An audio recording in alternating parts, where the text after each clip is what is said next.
if we get a better understanding of what is happening during the two techniques of split and elbow strike, which are commonly used in most stepping actions. Remember, if we look at the core technique of split, we have a flexing hip, and let's say the right hip is flexing, which is yin. We have upper torso turning towards the flexing hip, which is also yin. And we have the lower torso turning away from the flexing hip, which is yang. That is split. We use split all the time when we're just normally walking down the street.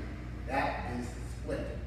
I'm flexing my right hip, lifting it up. I am turning my lower torso to the left, which changes my root to the left leg.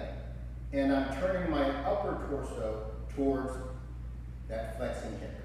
That action here is split.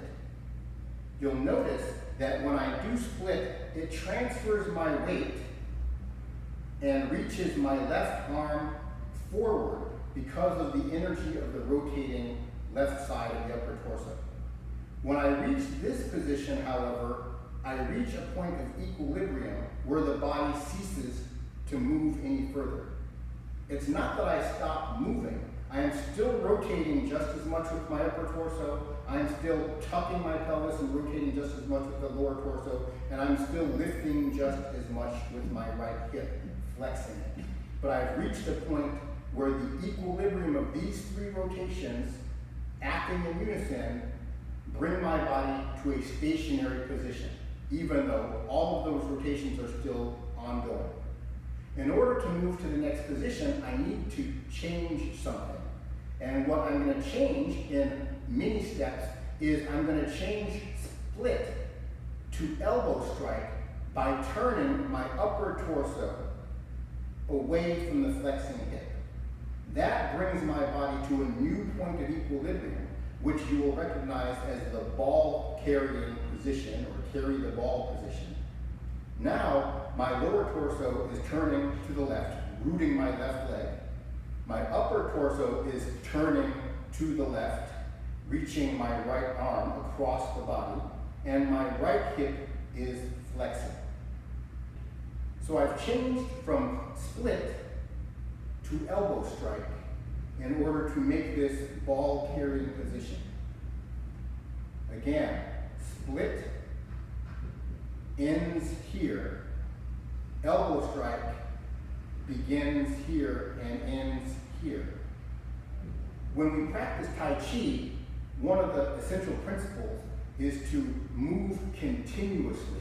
So what I'm doing is transitioning from one technique to another technique without any visible break in the movements. So it looks like one action occurring here when it is actually two actions. Split followed by elbow strike. We see this action in reverse direction when I begin the 24 form and I go from my horse stance and I'm going to move with split in this direction and then elbow strike. I'm now ready to step out using press to do part of the wild horse's name. So split and elbow strike are used in sequence in that motion. Now, when I step out to grasp the sparrow's tail, I can also use split and elbow strike, but I have two different options. In some styles, I transition from ward off left to grasp the sparrow's tail by using elbow strike first, meaning I turn my upper torso away from the flexing hip, my lower torso towards the also away from the flexing hip. That is elbow strike, bringing my right arm across, and then I turn the upper torso towards the flexing hip and I create split. So I've gone from elbow strike to split to create this position. What you'll notice, I'm in a vertical ball carrying position rather than a horizontal ball carrying position. I then step out and continue with grasp the sparrow's tail.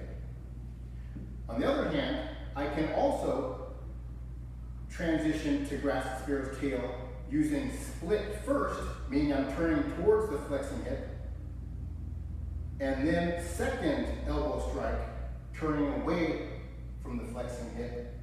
And now I've created a horizontal ball carrying position by going from split to elbow strike, and then stepping out and performing ward off this way, rather than doing elbow strike, then split, creating the vertical ball carrying position, stepping out to ward off this way.